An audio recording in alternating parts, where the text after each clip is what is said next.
projects. Then we'll pause and have a quick EtherCAT demo. You guys will be programming EtherCAT IO in your projects, but I have some hardware here where I can demonstrate just how easy it is to use in real life when you have the hardware in front of you. Then we've got a quick PowerPoint on some of the Omron-specific gotchas. Maybe not gotchas, but kind of the specifics for programming in Omron when you're coming from other platforms, things we might do differently depending on the platform you're coming from. And then finally, we'll get to write some code, and we are basically going to program and simulate a simple lift station, and that'll wrap up the day. So not all of these Omron employees are on the call, but throughout the course of the webinars, one or all of them should at least jump on at some point. So we have Paul Hunker, who's an account manager out of Seattle. He covers part of the Pacific Northwest. Matt Ryan, who's our DSM. He covers the Pacific Northwest and Western Canada. We'll have Conwell Mahal, who's an account manager out of Edmonton. He covers Alberta, Saskatchewan, and Manitoba. Wilson Packengan, who's an application engineer out of Vancouver. He covers British Columbia and the Pacific Northwest. Logan Liburg, who's a TSA. He covers the Pacific Northwest. And finally, Gersher Sadhu, who's an account manager out of Vancouver, and he covers British Columbia. So just a quick note before we get going. This is essentially intended for engineers, programmers, and SIs who are new to Sysmac, but are not new to PLCs. So you know how to program ladder logic, you know how PLCs function, how they operate, but you don't know how Omron PLCs function and operate. So we're just kind of connecting the dots for you. This is going to be kind of the common scenarios that you'll encounter, but there's some presumed knowledge that you have Sysmac installed, you have PLC experience, ladder logic experience primarily, and also that you're mild to moderately caffeinated. This is a humorous way of saying that we'll be moving at a fast pace. We won't be taking any breaks. We want to make this as quick and beneficial as possible. A bit of housekeeping first. So please mute yourselves. We'll have question periods throughout. I will be pausing, especially during the Sysmac Studio programming portion of it. You can also post your questions in chat. We have an engineer on the call who's going to be keeping an eye on chat. And if you can post a screenshot of what you're experiencing or type it in chat, he can see that right away.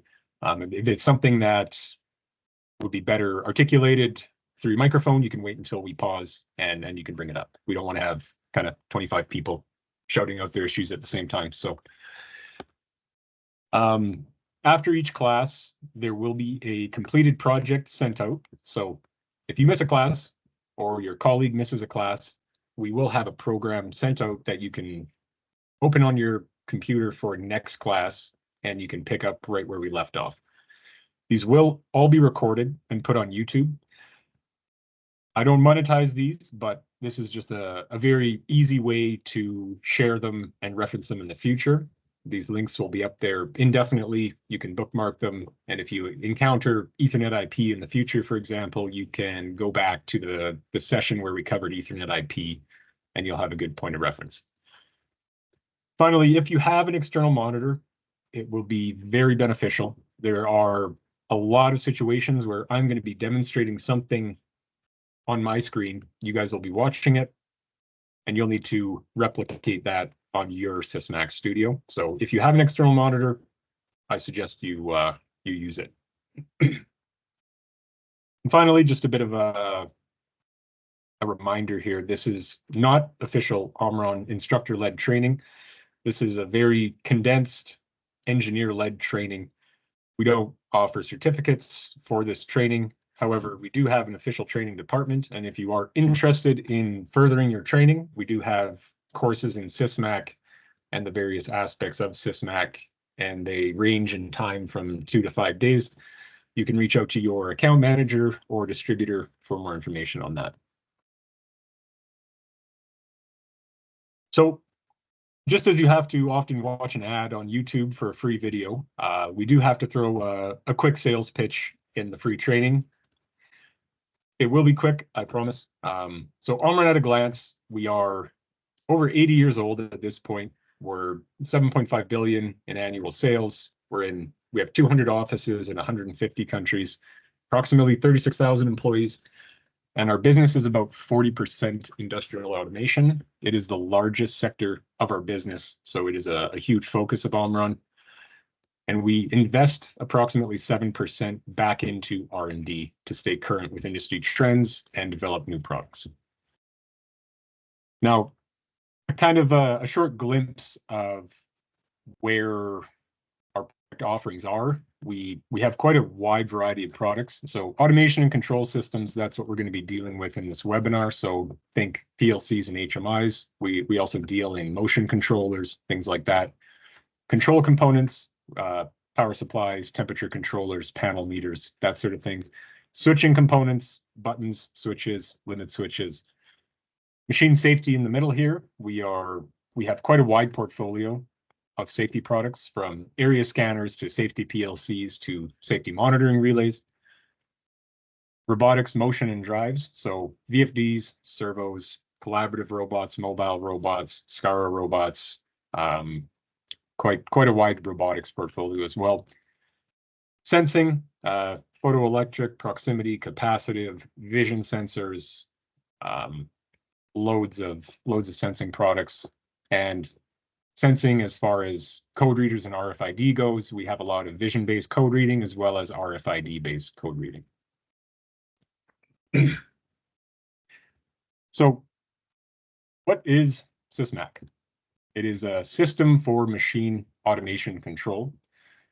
So essentially, at the heart of our machine automation controllers is a very high performance PLC, and it's coupled with advanced motion control capabilities. So some people use these for advanced high precision motion. Some people use them for basic on-off pump control and everything in between.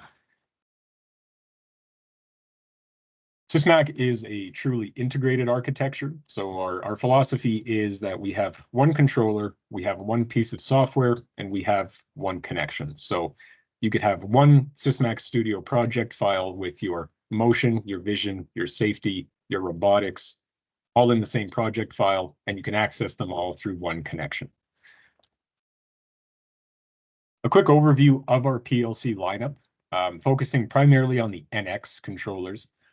So in the bottom left, it's kind of the entry level NX1P, it's called. So a shoebox style PLC, built-in I/O. We can expand it with local cards as well as remote I/O cards.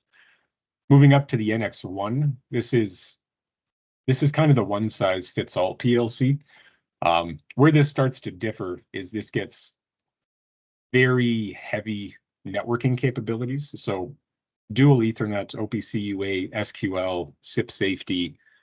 We can start to do a lot of things on the networking front, as well as drastically increased I/O capabilities and memory.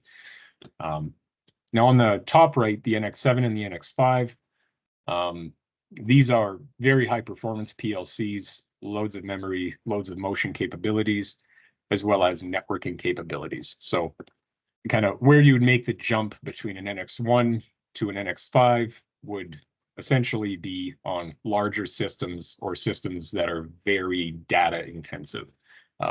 One thing that the NX5 does that none of these other PLCs do is they have something called an X bus, which is to the left of the CPU. And we can actually put gigabit Ethernet cards to the left of the CPU to expand the Ethernet capabilities of the CPU. Whereas the NX1, we can't have an Ethernet card anywhere in the system. We have our two Ethernet ports on the CPU, and that's our networking ability. So quick technical comparison of the NX lineup.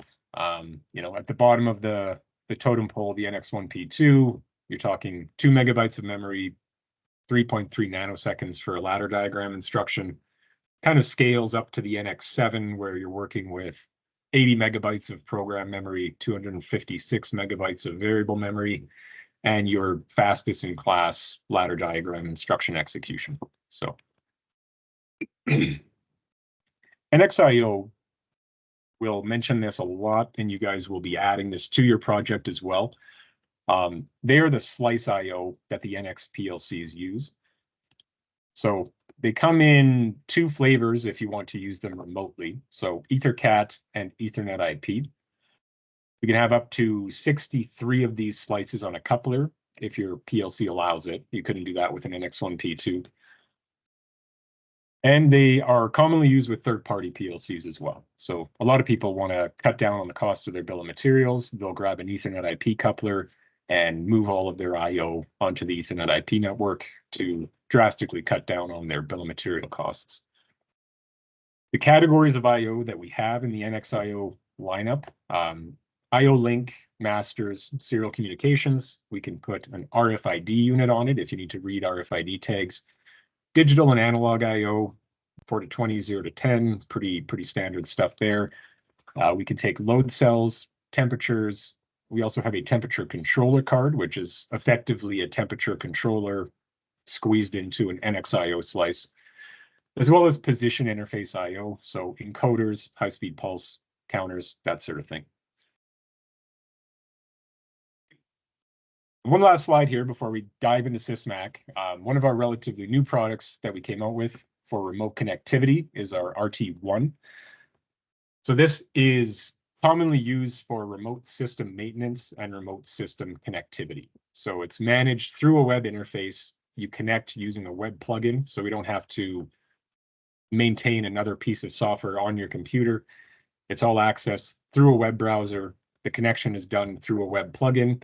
And you can not only remotely program systems with it on demand, but you can set up persistent connections between sites. If you had a SCADA system at one location and you needed to monitor a PLC at another location, you could do that. As far as peripherals go, it features Ethernet, serial, and USB. So if you had a VFD connected to USB through one of these, you could program it like you were connected directly to your computer. It will pass that USB port directly through your wireless connection. So if any of these products are of interest to you, of course, reach out to your account manager or distributor. Now, sales pitch over, so we can dive into Sysmac. So when you first fire up Sysmac Studio, you're faced with our startup screen. So the four main operations we do from the startup screen include project creation, file management, uploading from a controller, and license management. So if you're looking at the startup screen, and you guys can go ahead and fire up Sysmac now if you haven't already. But at the very top, we have our project management. Next category down, we have connect to device. Next category down, we have license management. So I'll open up a window of Sysmac here. And we can talk about these in a little more detail. So when it comes to file management, Sysmac has an internal directory of projects that we work from. So when I click on Open Project, all of the projects listed here are stored in my internal Sysmac Studio directory. And when I save a project that I'm working on, that's where it gets saved to. If I need to export a project from that internal directory, I have an export button here. If I need to bring a project in, I can click on Import here.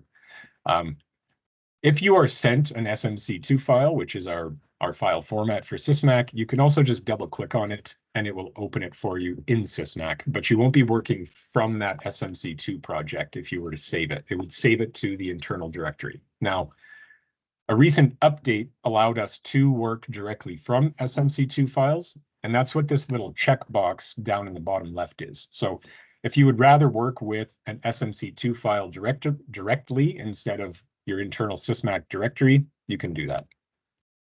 I also realized I haven't started the recording yet. Oh, somebody else did. I did, Stuart. Thanks, Paul. Yep.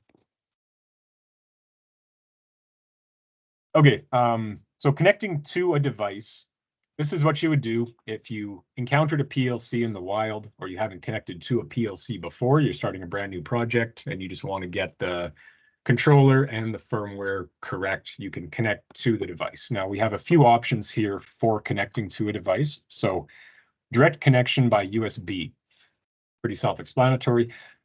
Some of the NJ and NX CPUs have a USB port on them, some do not. They do all have Ethernet, however. So USB is pretty self-explanatory.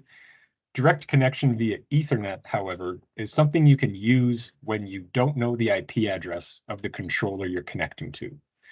So you may get called to a facility, there's a fault light on the controller, you don't know the IP address, and you definitely aren't going to guess the IP address based on all the possible combinations of octets. So if you select direct connection via Ethernet, you can plug directly from your computer into the PLC, and you can connect to it without knowing the IP address. This works, obviously, directly between the computer and the PLC. If there are any managed switches in the network, they may not allow this to work. Some unmanaged switches will. Most managed switches will not, unless they've been set up to accommodate that. If you do know the IP address, however, you can choose Ethernet connection via a hub, and that will allow you to just punch in the IP address and connect to it. For licensing in Sysmac Studio, if you click on the license button on the left-hand side, it will display all of your installed licenses. So I know a lot of you are running a trial version right now. So if and when you were to upgrade to the full version, you could click on register license. You would enter the license number from Omron, and it would fully activate the software for you. You would no longer be on the trial version. You don't have to uninstall and reinstall or anything like that. Now I'm going to demonstrate how connecting to device works, because I have a PLC beside me here that I'm connected to. I know the IP address of that PLC, and it happens to be 250.2, so I'll enter that. There are some options here, whether you want to transfer the project from it or if you just want to display the troubleshooter. So I'm going to connect to it and transfer the project from it. So it's browsing for the PLC. It's found the PLC. It's going to go online with the PLC now and pull the project off of it. And the projects that are on the PLC in Sysmac Studio include everything from variable comments to ladder logic comments. They're very inclusive as far as what information you can upload from the PLC.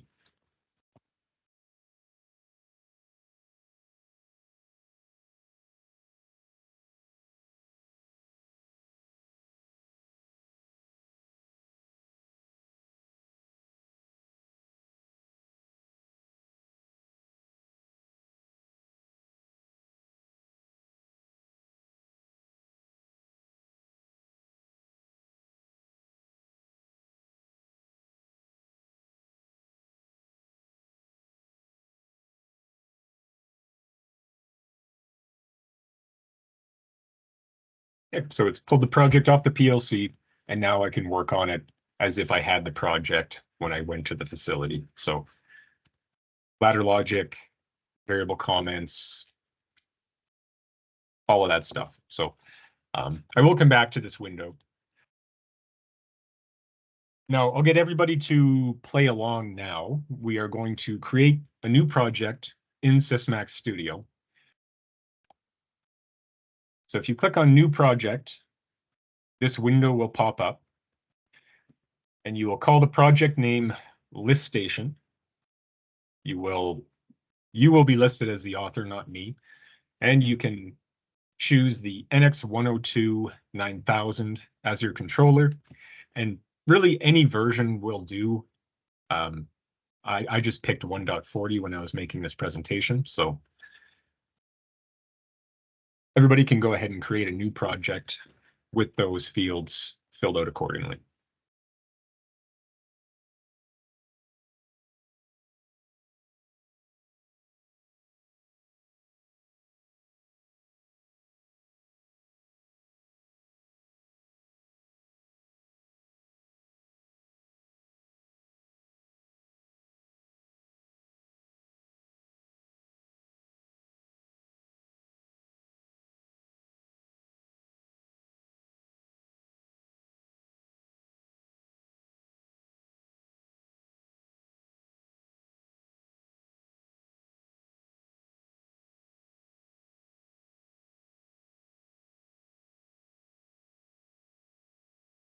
And when you filled out the information, you can go ahead and click Create, and it will bring you into the Sysmac Studio IDE.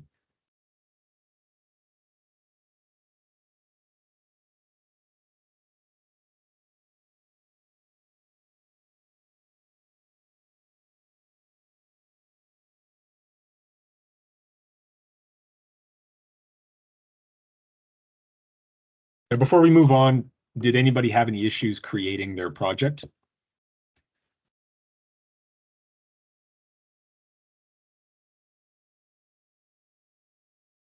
Okay, I'm going to take the silence as everyone is successful. Now, what I like to get people to do when they first install Sysmac Studio is change a few options that are set a different way than you probably want them by default. So if everyone can go to Tools, Option, and then select the ladder editor category, scroll down to the very bottom, and you're going to want to check off select local or global variable and register it. That's the first option we'll change.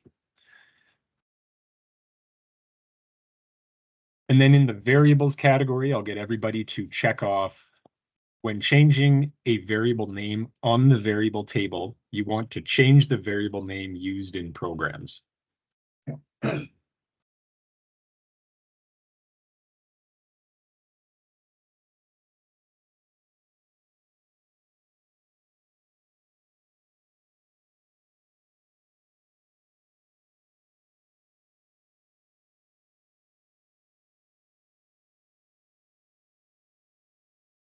Okay, so as far as the IDE goes, up at the very top, we have our Windows menu with File, Edit, View, Insert. You're probably familiar with most of those.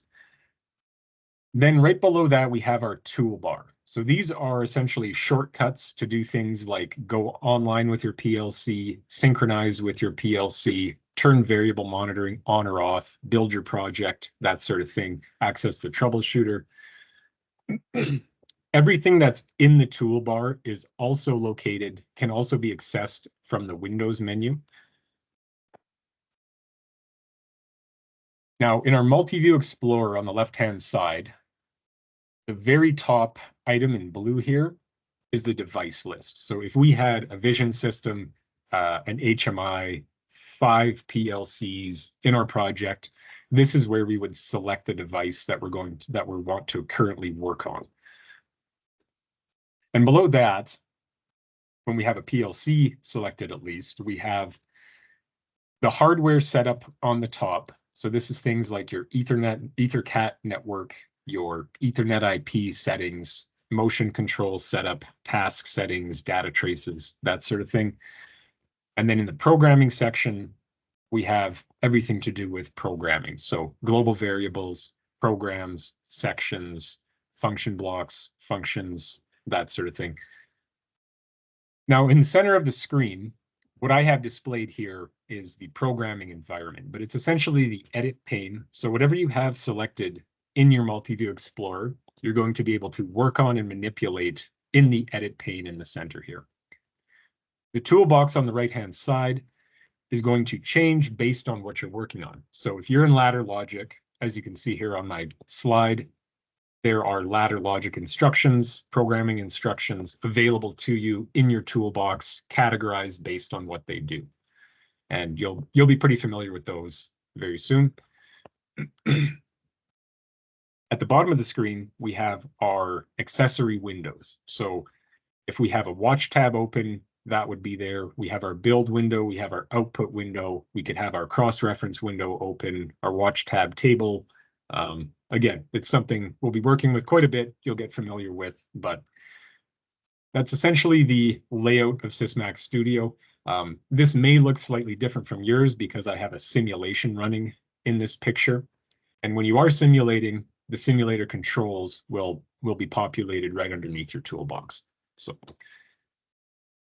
Now I am going to do a quick word about EtherCAT, as Omron is very heavily invested in EtherCAT, and it's an excellent protocol. So all of the NJ and NX PLCs come with EtherCAT. So EtherCAT, if you're not familiar with it, it is a deterministic device level network. So a network that's deterministic means that certain things happen at certain times. Everything is very controlled and metered. And if anything happens outside of those allotted times, it will generate a fault for you. So it's excellent for a device level network. So remote IO, servo drives, vision systems, that sort of thing. You wouldn't connect to the EtherCAT. Okay. If you have the hardware available, it can be auto detected. So I'm going to give a quick demo of what EtherCAT looks like when you actually have the hardware in front of you. So in my multi-view explorer, if I navigate to EtherCAT, I have my master shown and nothing else. I have loads of devices in my toolbox, both Omron and third-party that I've worked with in the past. So I could drag and drop devices onto my EtherCAT network if I don't have the hardware in front of me, but I know what's going to be there. But if you have the luxury of being in front of the hardware, what you can do is something called a compare and merge. So I'm going to right-click on my master. I'm going to choose compare and merge. And it went out onto the EtherCAT network, and it scanned for devices, and it populated my EtherCAT network based on what it found. So it detected two 1S servo drives, and I can click this button here and apply it to my project. And it has the node numbers, the device type, everything matched to what it found on the network. So I'll go ahead and close that. You will need to synchronize your project after you do this, but this compare and merge feature is also relevant to our local I/O as well as I/O on remote racks. So this is my local PLC rack, and I can do a compare and merge with my local PLC rack too, and it's detected an EtherCAT slave card, a digital output card, and an IO-Link master card. So I applied that to my project, hit OK, and it's configured exactly how my controller is. And more importantly, my I/O map has also been populated with my servo drives, my local I/O cards. So here are the 4 digital input bits. They're in my project. They're ready to go. So that's just a quick demo of how easy it is to configure a system when you have the hardware in front of you.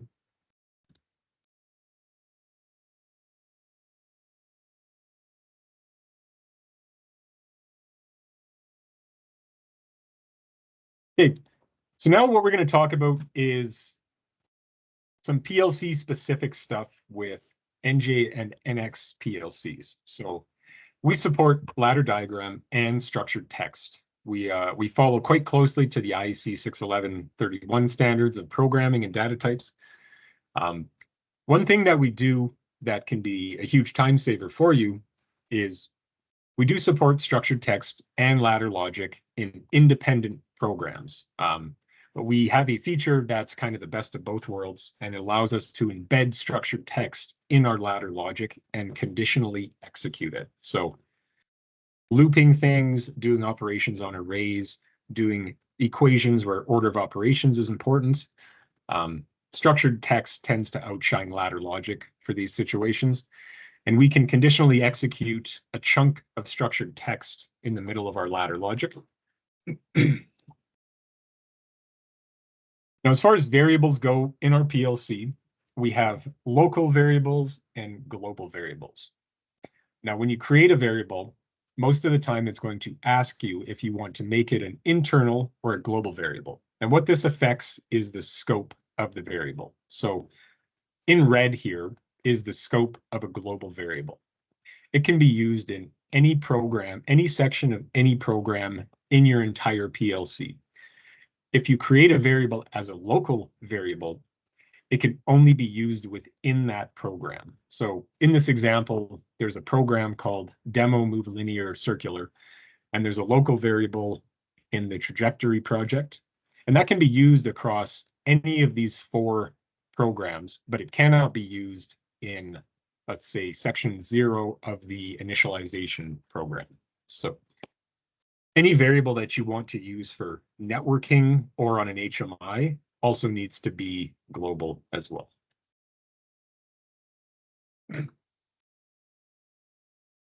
Contacts and coils in Sysmac Studio. So we have one output and we have one input, one coil, one contact, respectively. To choose the different things that you would normally do with contacts and coils, you simply right-click on them and you can change, for example, a normally open contact to a normally closed. You could make it a diff up, a diff down. You could do setting and resetting instructions with your coils. So really, it just cleans up our toolbox, not having so many different options for contacts and coils. You just right-click on it and you choose how you want that contact or coil to behave. Timers in Sysmac Studio. So we utilize the IEC 61131 time data type for our timers. So this is specified as days, hours, minutes, seconds, and milliseconds in that order. You don't need to specify a variable for each, but it does have to be specified in the largest time increment to the smallest time increment. So if you were hard coding something, as you can see in the example here, it is T pound or time pound, 62 days, 6 hours, 23 minutes. And when we're reading our elapsed time, it's read the same way. Now, this is great for when you're programming your PLC, but when you want to access this time data type from an HMI, it's not nearly as supported as the PLC. So what we generally do for that is the value itself is actually a nanosecond value, and we display it in actual time units. So to actually read and write these from an HMI, you have to work in nanoseconds, which can be slightly inconvenient. But in the help file for all of the time instructions, it has this example snippet of code that shows you how you can do that using an HMI.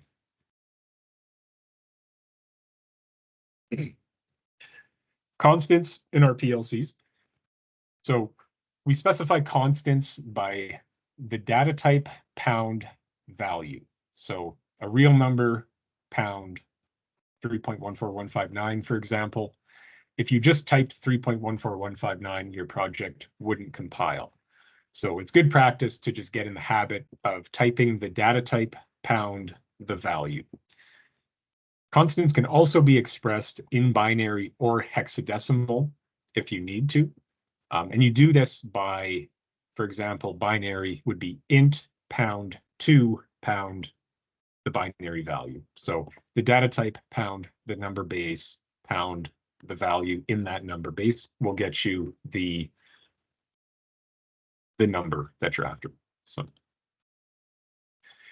okay, we are almost done. Tag attributes. So if we go to our global variables, there are some tag attributes that may not be familiar to you if you're coming from another platform. So initial value is pretty self-explanatory. The tag will get this value written to it before any logic is executed. We can specify initial values for any tag, any array, or any structure, or even an array of structures to take on at startup. The at column is something that we use for backwards compatibility for some of our address-based protocols. So in this example tag at the top here, I have %D100. So there's an old protocol that you could ask for address D100 with.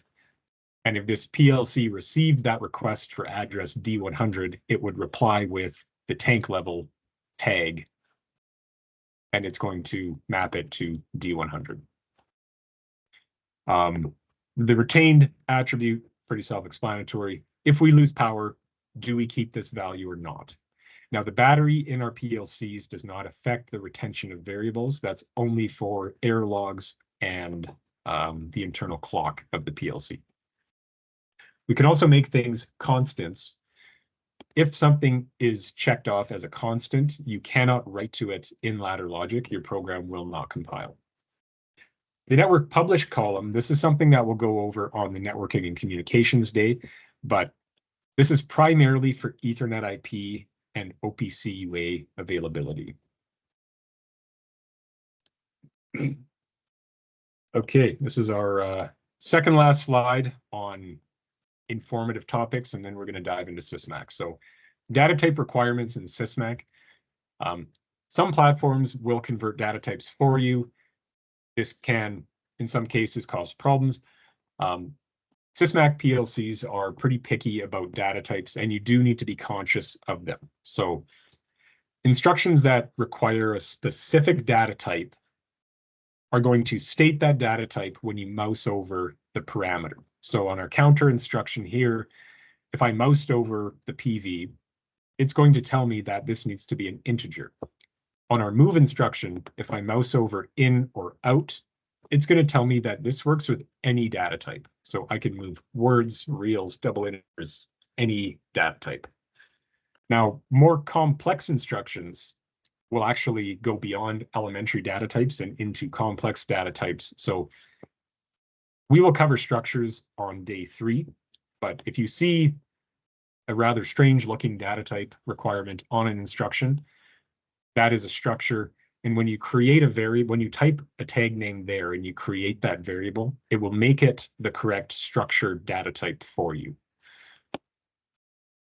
Now, just because you can type a variable name doesn't mean that your project will be happy with it. So at the very bottom here, I've got an example where I move a real into a double integer, and it generated this error at the bottom here. The input parameter types cannot be converted to the output parameter types. So you do need to be conscious of data types in Sysmac. And finally, one last thing. When you are programming, if you're looking at an instruction you're not familiar with, if you click on the instruction and press F1, there are excellent help files and instruction references available to you, sample programs, that sort of thing. So we can dive into Sysmac Studio now. You guys have all created your projects, and you all hopefully know enough about the ins and outs of Sysmac Studio to avoid some of the gotchas when you're starting out here. So what we'll be programming is the world's simplest lift station using rather unofficial documents that we have on the screen here. So essentially, we have an NX102 PLC in the control room. We have a remote rack next to the lift station that'll have the lift station I/O going directly to it. So in our control room, we have a start push button with an LED, a stop push button with an LED, and a reset push button with an LED. Out at our remote rack, we have an analog input card that reads our tank level. We have a low level switch going to our digital input. We have an alarm beacon on our digital output. We have a pump start command on our digital output, and we have a motor fault input on our digital input.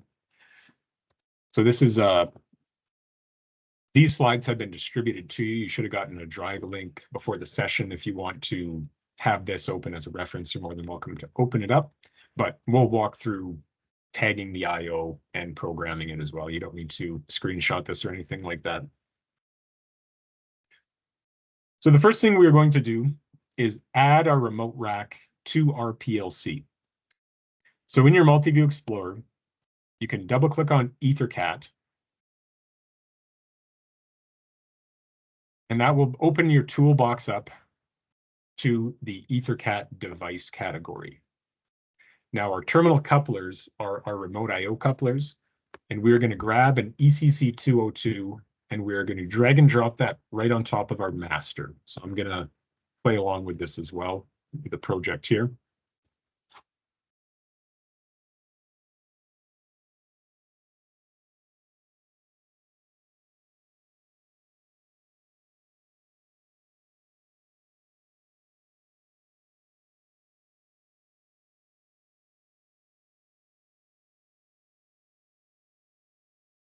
Now, once we have our EtherCAT coupler on our network, we can right click on it and we can select Edit Slave Terminal Configuration. Alternatively, we can double click on it in our Multiview Explorer, and that will bring up the coupler configuration for us. Now that we're in the coupler configuration, our toolbox has changed to NXIO cards and the various types of NXIO that we can add to this coupler. So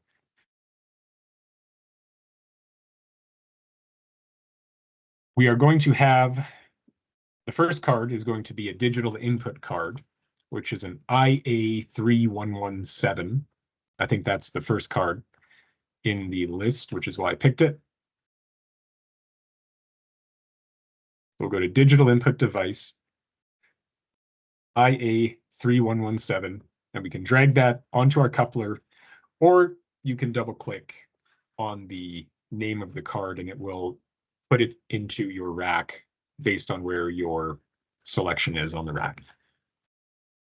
The next card is going to be an OC2633, and we can find that in our digital output category, and it's the very top card.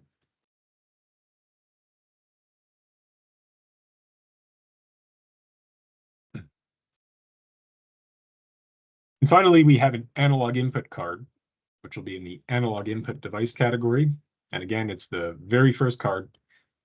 So we'll drag and drop that on the end of our rack. And that is our remote coupler configuration.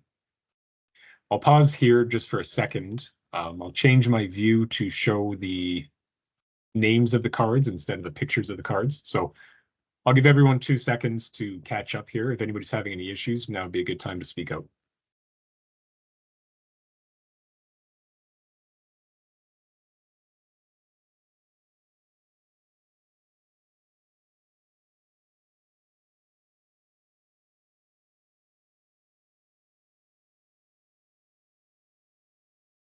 Okay, so the next I/O that we'll configure will be the cards that are local to our PLC. So they'll be on the NX bus of the PLC. So in our Multi-View Explorer, we'll expand CPU/expansion racks, which is the next category down from EtherCAT.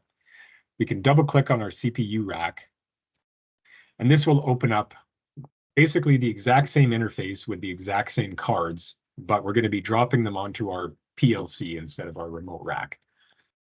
Now, the cards for this rack are the exact same digital input and output cards. So we'll do the digital input card first, which is the IA3117. We can drag and drop that onto our rack. And then a digital output card, which is the OC2633, and we can put it right beside the digital input card.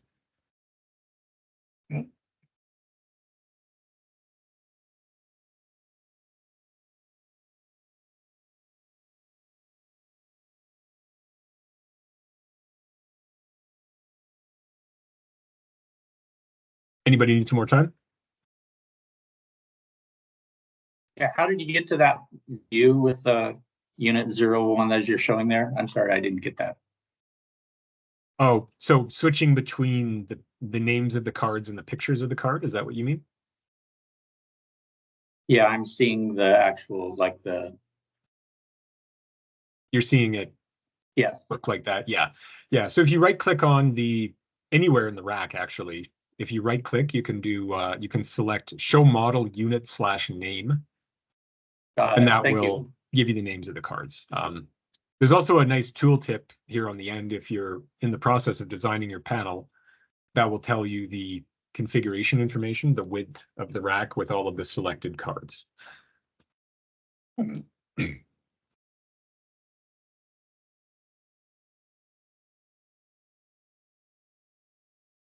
Okay, so now that we've added these cards to our project, the next thing we're going to do is tag our I/O so that we can actually use the physical digital input and output signals in our project. So in Sysmac Studio, where the association is made between I/O points and your program is called the I/O map. So if we double click on our I/O map, we can expand all of these categories, and you can see we have our local cards on our NX bus. And the first card has 4 inputs, the second card has 2 outputs. And if we expand the cards on our EtherCAT coupler, we have 4 inputs, 2 outputs, and 2 analog inputs. Now we can go ahead and create variables for these. And I have a slide here telling you how to name all of these variables, just so that we're all on the same page here. When you're creating variables in your IO map, it will automatically create the variable as a global, and it will create it of the data type specified in the IO map. So in the example of our analog card, it's going to make this tank level raw an integer. For all of our digital cards, it's going to make them Booleans. So I'll leave this on the screen, and you guys can fill in your IO map according to what's here. Comment it if you'd like. I would do the variable names first.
Okay, anyone need a little more time? Yeah, just please. I need a couple.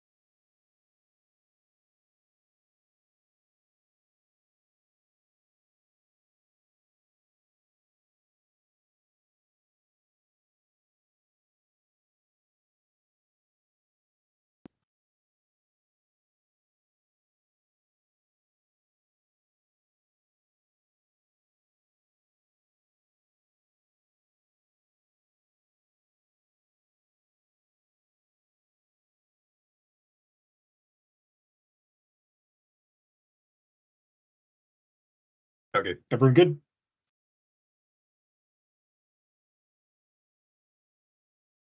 Just a little, just 10 more seconds, please. You must be commenting.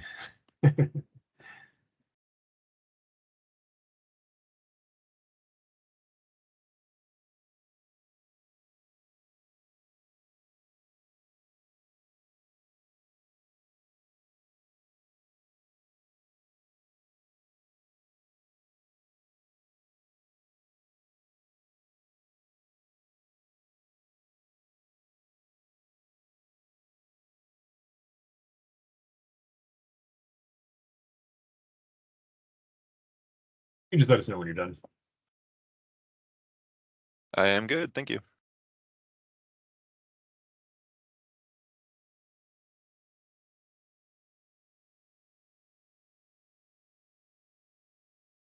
Okay, so moving on, we have our control narrative.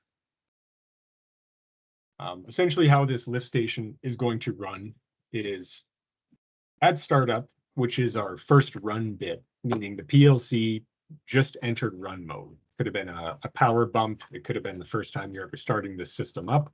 But we want to make sure that we are not in run mode. We don't want the power to be turned on and the motor just start pumping when it could have been turned off for a reason, kind of thing. The start push button will place the plant in run mode. So we're going to have a run mode bit equal true, as long as the level switch isn't tripped and the motor isn't faulted. While we're in run mode, the pump will turn on when the water is greater than the high set point tag. The pump will remain on until the water is below the low set point tag. So essentially, we're going to latch the pump when we're at the high set point, and it should pump down the tank until we're below the low set point, at which point we can turn the pump off. In the event that we trigger the level switch low, stop the plant, turn on the beacon, and flash the red stop button. If the motor's running and a motor fault becomes true, stop the plant, trigger the beacon, flash the red push button. The reset push button will clear the errors if conditions allow, meaning if we have a motor fault and we're pressing reset, it's not going to reset that alarm and let us go back into operation mode. The conditions have to be cleared. The LEDs on the button and the lights on the beacon will reflect the mode. So the green LED start push button will indicate it's running. The red push button, being solid, will indicate it's stopped. And if that button and the beacon are both flashing red, that will indicate that there's an alarm. So we'll go through these one at a time. You don't need to screenshot it or anything like that. Let's pull my Sysmac in view here. So in our programming section, we have something called POUs, which is a term that the IEC 611 standard uses quite a bit. So we have programs and we have sections. We can have multiple programs, multiple sections. We can assign programs to run at a different interval than other programs. We can also have event-driven tasks run certain programs. For today, we're just going to keep everything in program 0, which is the program that you have by default running once per scan cycle of your PLC.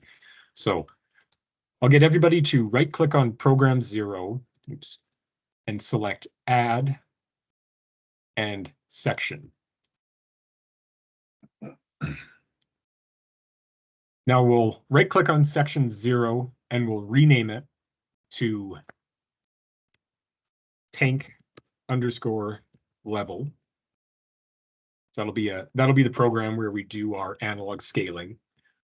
And then section 1 we'll rename to pump logic. And this will be where we do the control primarily, the sequencing, the start stop, all of that stuff.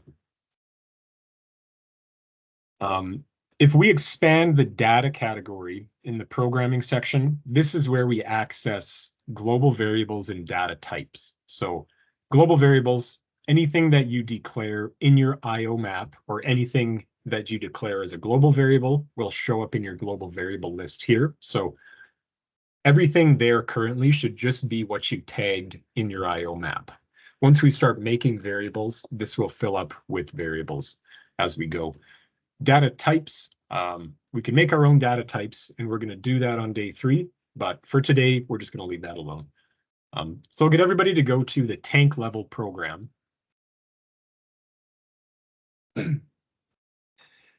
Now, the analog input for our tank level gives us a value of 0 to 8,000. It's an integer, and that represents the 4 to 20 milliamp signal range. So we're going to assume that 4 milliamps is the tank's empty, 20 milliamps is the tank's full. So there's a block, an instruction in Sysmac Studio, a function it's actually called scale transition. And if you just type scale in your toolbox, you can go right to it. Or if you want to navigate to it by the category that it's in, you can grab it as well. I think it is in the analog conversion category. Yeah, so it's in the very first analog conversion category if you wanted to drag and drop it right from the toolbox onto your rung. Now, if we mouse over the input to our scale transition block, it tells us that the data type it wants is any real. In our I/O map, our analog input is an integer. So we cannot put an integer onto a real input. So we'll have to just do a simple conversion. So there's a conversion section in our toolbox, and we need to convert an integer to a real. So everything is in alphabetical order. So if you scroll down to, maybe that's the incorrect one. Oh, sorry, data type conversion, not conversion, data type conversion. Scroll down to int to real. And you can drag that onto the rung right before your scale trans block. And when we mouse over the int to real, if we mouse over the in parameter, it's expecting an integer. If we mouse over the out parameter, it's expecting a real. So this is where we'll put the tank raw value. So if you start typing, it should autofill any variable that you've already created that fits that description. And you can see it brought up tank level raw. So I'll just double click on that. You can press enter as well once it's selected. And we don't have a variable created for this. So once we type a variable name and Sysmac hasn't seen it, it's going to assume that you're creating a new variable, and it's going to ask you if you want that to be local or global. So I'm just going to call this tank level real. It's just an intermediate variable. Internal, global doesn't really matter. I'm going to make it internal since we don't have any use for it outside of this program. And now we can take this tank level real and we can bring it into our scale transition block.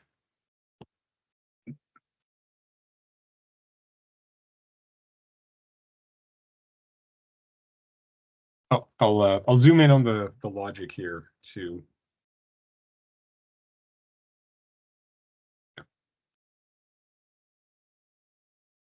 Okay, so normally you would have variables on your scaling factors for an analog, but in light of time, we're just going to hard code constants for our scaling parameters. We know that our input is 0 to 8,000, and we know that we want to scale that to 0 to 100%. So we're just going to assume that the transmitter is scaled to this tank across its full range. So for x0, that's the lower limit of the input, so that'll be 0. And we can hard code a constant by typing the data type pound the value.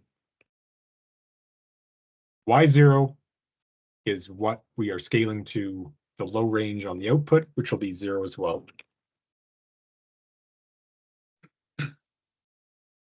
Now, x1 is the upper range of our input, which I mentioned is 8,000.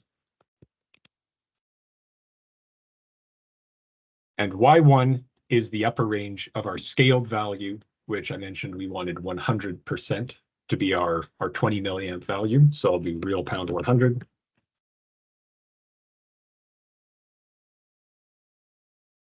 There's an offset in this block too, if you wanted to use it, but for this, we're not going to bother. That will just offset the scaled value by a factor, either positive or negative.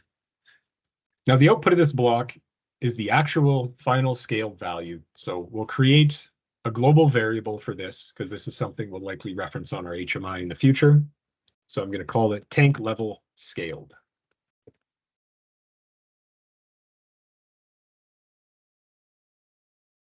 And I want that to be a global variable. And we'll make it a real data type, since we've been working in real. This will take any real, so it could work with long real or real. We don't need the resolution of long real, so real is fine for this.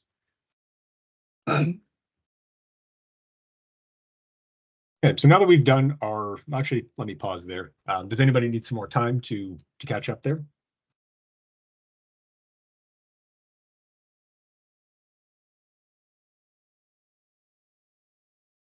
Okay, so we'll go into our pump logic section now.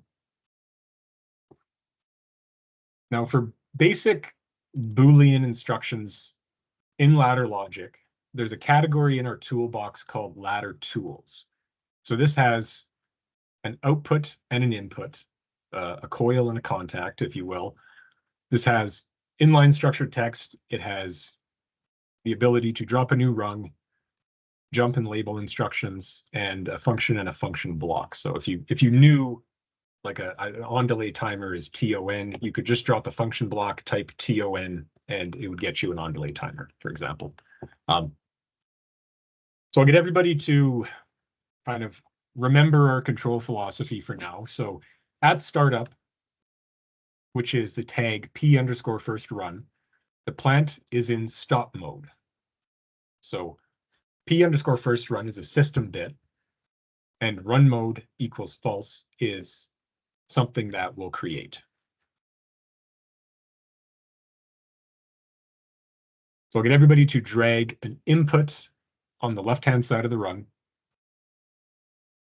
And if you double click where it says enter variable, that's where you choose the tag.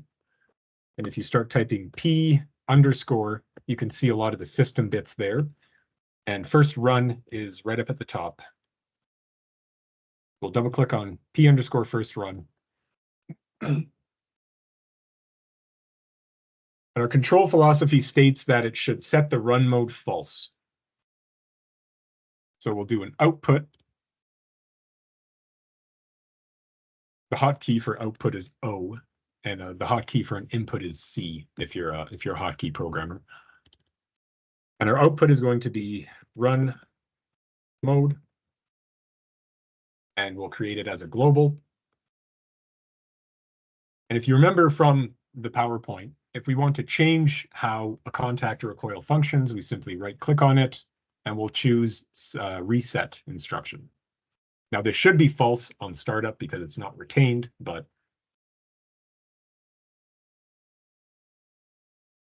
now we're going to add a new rung. So the hotkey for that is R, or if you right-click on a nearby rung, you can choose insert rung above or insert rung below.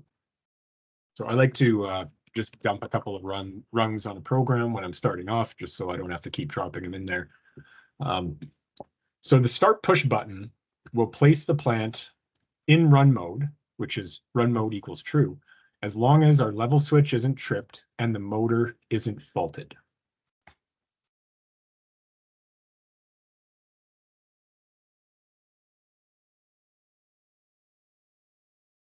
So we'll put a contact in there, and that's going to be our start push button, which we just called start_PB.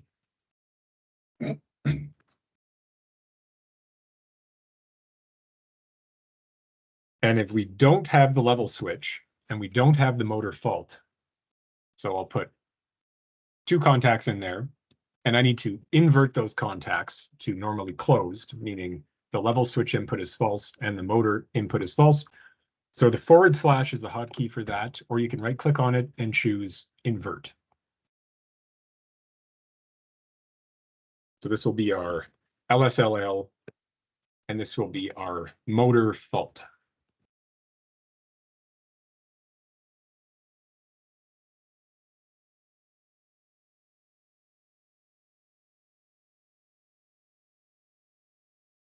And I'm going to just Control-C, Control-V run mode from the rung above it and drop it onto the rung below it.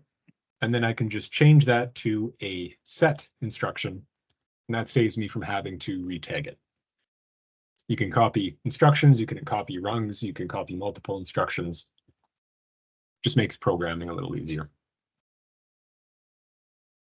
Now, the next item in our control philosophy, well, let me pause there. Has everybody been able to keep up so far? I'm one step behind. How did you get the switches on the LSLL? So if you right-click on the contact, Right. There's an option called invert. Invert. Got it. / is the hotkey for it. And then how did you get the run mode S on the far right? That part I didn't catch either. So right-clicking on a coil or an output, you have set and reset as options. So So the first run will reset it. And when we're cleared to run and somebody presses the start push button, we're going to set it. Thank you. Yep, no worries. Now, the next item in our control philosophy is when we're in run mode, the pump will turn on when the water is greater than or equal to the high set point tag. Now, we haven't created the high set point tag, but that's okay. We'll create it as we go. So when we're in run mode, so we'll take a contact, we'll drop it on the run at the start, and that will be run mode.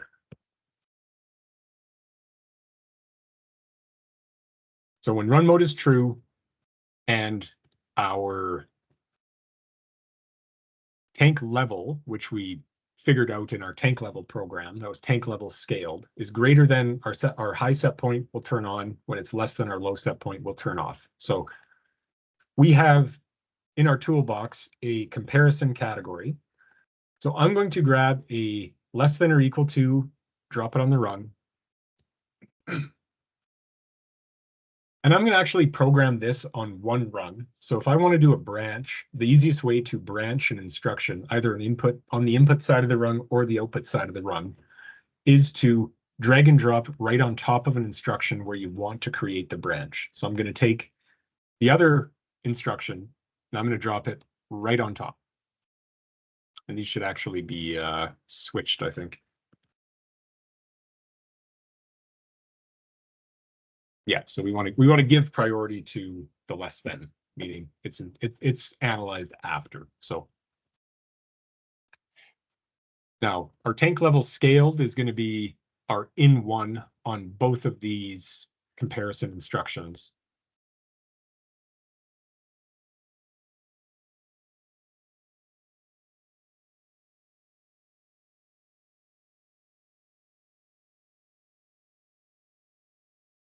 And we are going to do a greater than or equal to comparison with our high set point and a less than or equal to comparison with our low set point.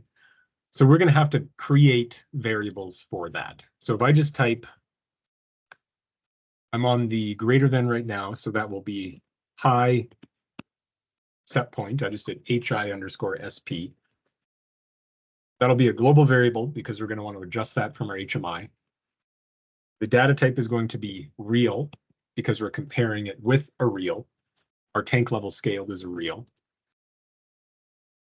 And it's asked me for a comment, so I'm just going to type in start pump set point.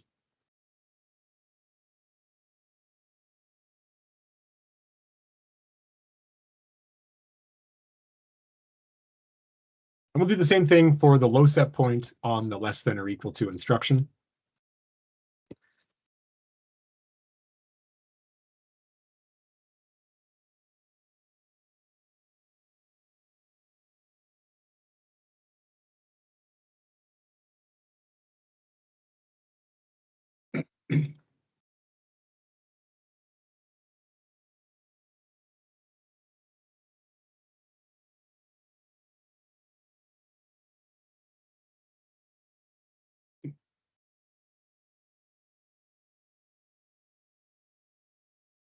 So how do you bring up that guide? These green items, yeah. So these were a very recent release in a firmware, in an update to Sysmac. So the reason I'm not using them is because not everybody is on the latest version. But yeah, once you update your Sysmac, you will have this. It's basically the contents of that ladder tool category right at your fingertips. So yeah, I remember it from CX1. Oh, okay. Yeah. So we'll just latch the motor directly. Obviously, there are a lot of bad programming practices in here. We're doing this quick because we have an hour and a half. So we'll do motor, start motor, it's called, sorry, start motor. And the greater than is going to latch it. Set instruction, the less than is going to be a reset instruction, and we'll toggle the start motor directly just to keep things quick.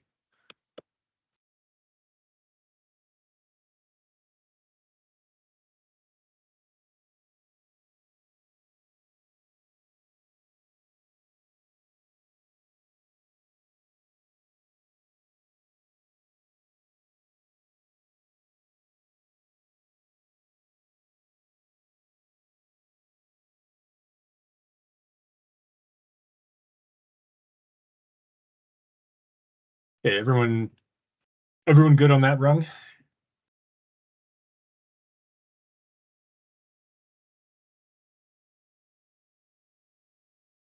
Okay.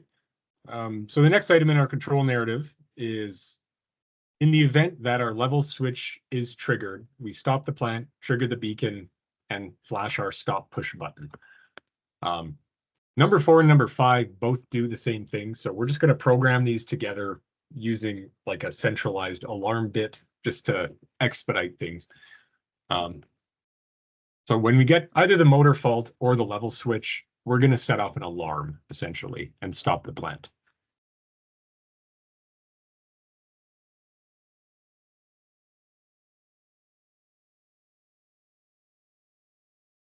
So I'm going to take 2 inputs and I'm going to drag them right on top of each other so that they create an OR condition. Let me put an output first, and then it'll let me branch on the same rung. There we go. So if we get our level switch low, or we have our motor fault input, if either of those become true, we want to set off an alarm bit. I'm just going to call that alarm.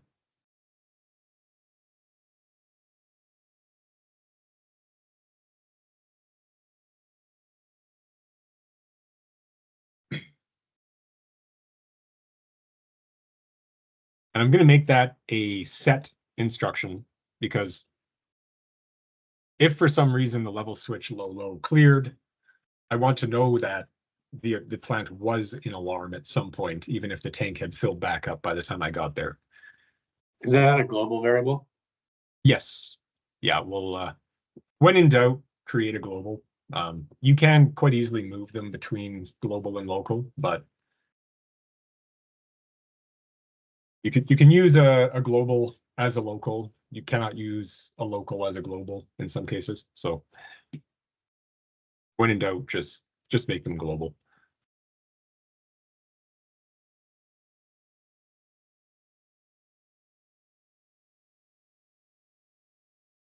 Okay, so we'll trigger this alarm bit, but we also need to turn off run mode for our plant. So I'm gonna copy and paste my alarm coil here. I'm just gonna put it up so it's a series on the same rung. And I can change this to a reset instruction, and this will be run mode getting reset. And this will have priority over anybody pressing the start push button because it's further down in the logic. So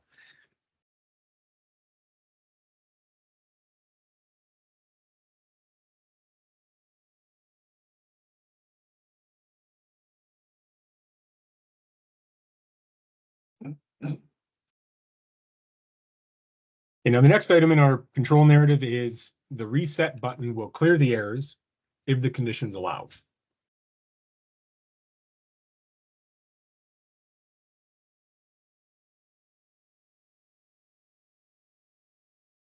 So when somebody presses the reset push button and there's no level switch low and no motor fault present, then we can reset our alarm bit. And I'm going to let you guys program that one. I'm going to do it on the other monitor here. So I'll check back with you in 2 minutes.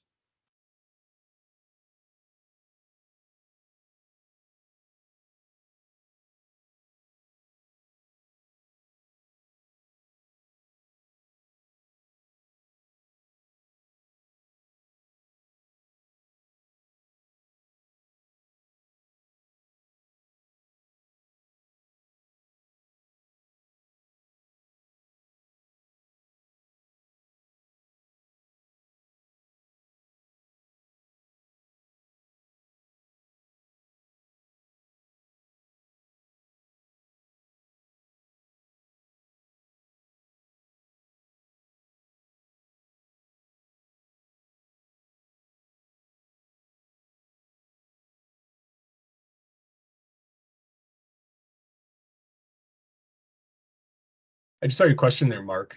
What do you mean by that? Okay, so when I go to try to put set reset in on those run mode outputs, yeah, like it's like, so you go to the set reset on if you right click, and mine don't allow me to select them. They just come up dark gray. I sent you a picture there too, Stuart.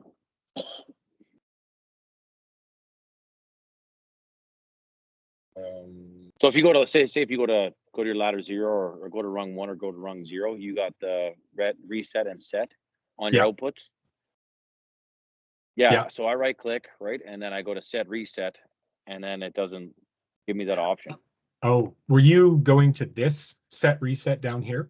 Yes. Okay, so that's a little confusing. So that's, if you were online, that's how you would modify a variable value. Yeah, the one you want is in the middle here. Yeah, that's you're not the first person that's thrown off. Yeah, are these ones grayed out, or can you select these ones up here? I can get those ones, yeah. Okay, Yeah, I'm with you now. Okay, I'm good. Thank you. All right.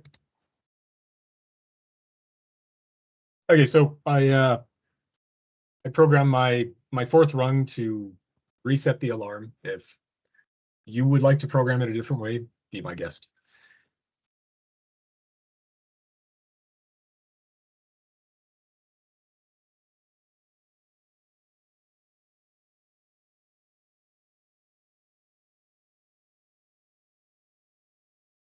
Okay, anybody need some more time for catch up here?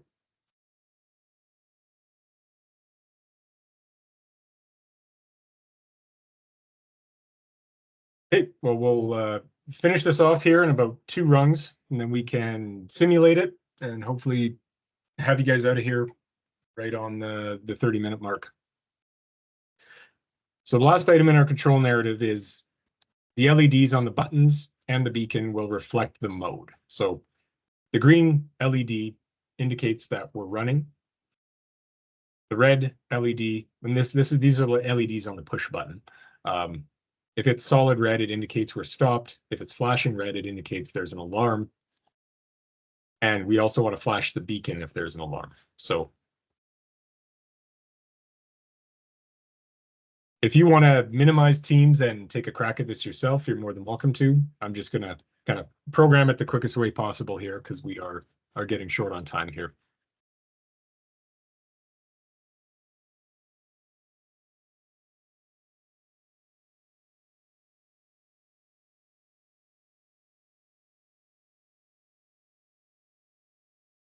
So start LED is what we tag the push button, the start push button LED as.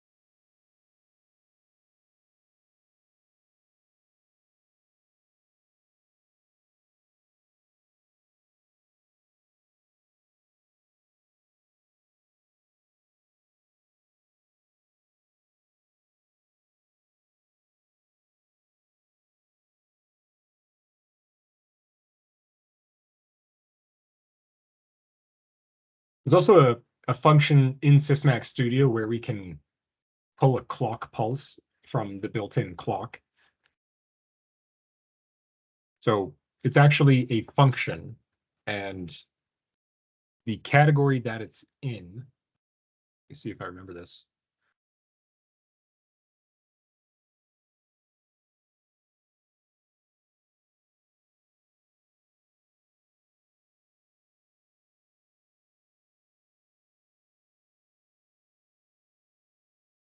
We could use timers and make our own pulse quite easily. There it is. So it's in the other category. And it's called get. And we can use the 1 second clock. So get 1 SCLK. this is basically just a 1 second, a 1 hertz pulse. So it'll be on for 500 milliseconds, off for 500 milliseconds.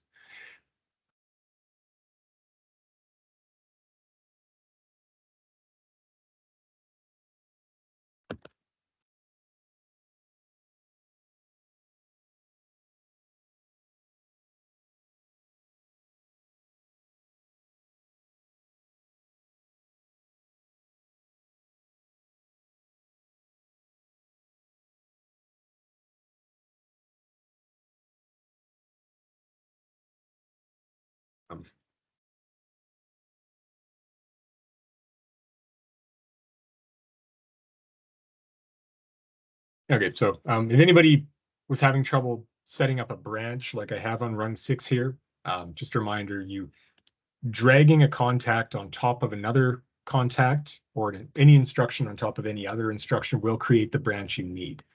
You generally do this after you have an input and an output instruction in a rung. Otherwise, it can branch it the entire way. So add the not run mode and the stop LED before you create your branch, and it will. If any of you are having issues, that's probably why. Do you have to drag it, or is there a hotkey for that? Yep. And so the hotkey for an input or a contact is C. The hotkey for an output or a coil is O. So And, that yeah. works for the branching, I guess. Yep. Yeah. If you put your cursor, if you select a contact and hit C, it actually drops it beside it. But you can just drag it on top of it and it will make the branch for you. Okay. Just trying to think if there's a hotkey for a branch.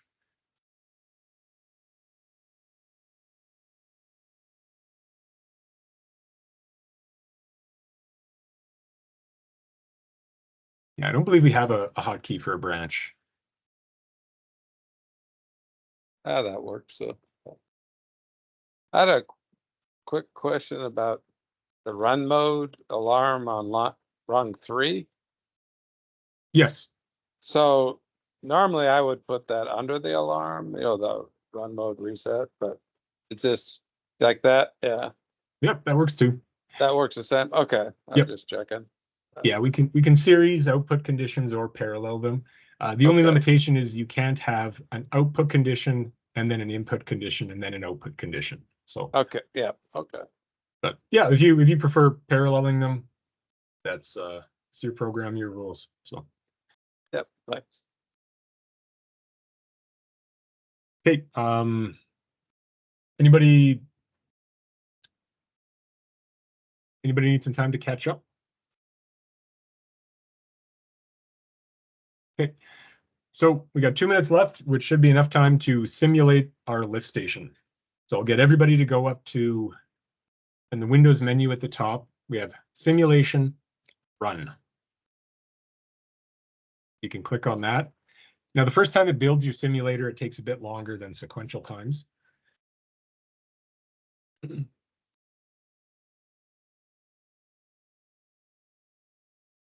now that we're not quite there yet. We're almost in the simulator, but when you're running the simulator, the view, the look, the feel, the available options to you are identical to you being online with a real PLC. The big difference is in the simulator, if you wanted to step through your logic, you could. You couldn't do that on a live PLC. So give everyone's simulators a chance to boot up here. So we can walk through our control narrative now and verify everything works. We are going to have to give it a tank level to start because we're just simulating. There's no analog input currently. So if we double click on, no, that's not going to work. So if we go to our tank level project, double click on our tank level project, we can give it a raw value of, say, 4,000, and that should give us 50% in our tank. Now, to make this more convenient so we don't have to keep clicking back to our tank level project, we can use something called our watch tab. So if we go to view watch tab page, down at the bottom of our screen, now we can add that variable tank level raw to our watch tab page. We can add a bunch of other variables there too if we want, just to make our life easy so we have them at our disposal for our testing. So I'm just going to put tank level raw in there. And again, that was view watch tab page to get this. So now in our pump logic, we'll give it a high set point of, say, 75%. And you can just double click on a variable and it'll ask you to enter a value. We'll give it our low set point of 25. And we can go ahead and flip our plant into run mode by pressing the start push button. So if you double click on a contact, it's going to ask you if you want to make it true or false. As long as nothing is writing to this variable, you can assign it a 1 or a 0 for a Boolean. And in the case of a numerical variable, you double click on it and you can assign a numeric value to it. So it's useful for when simulating, and even online with the PLC, it works just the same. So we're in run mode. We don't have any alarms. Now I'm going to modify my tank level raw to simulate an increasing tank level. So 75% would be 6,000. So I'll put it to 5,500, say, which is correct. We're not above 75% yet. Now I'll give it a value of 6,100. That should put us just over 75%. So that started our motor. We can see in our logic here. Now I'm going to start walking down my tank level. So I'll go back to 4,000.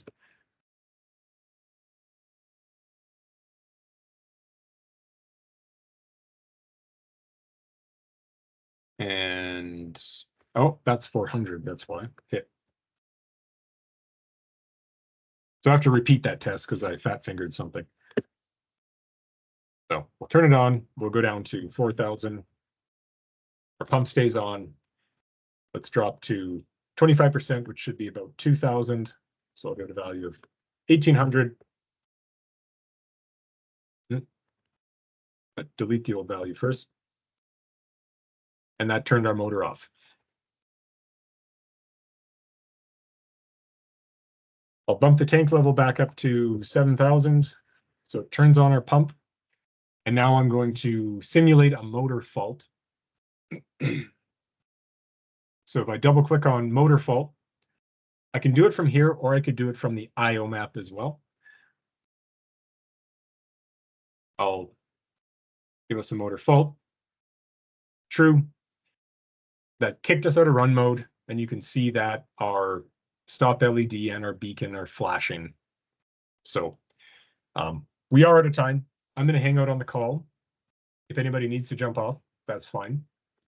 I will be distributing this program as well as a link to the YouTube video of this session after the fact. So if you're having any issues with yours, you're more than welcome to use my program that I send out for the next session.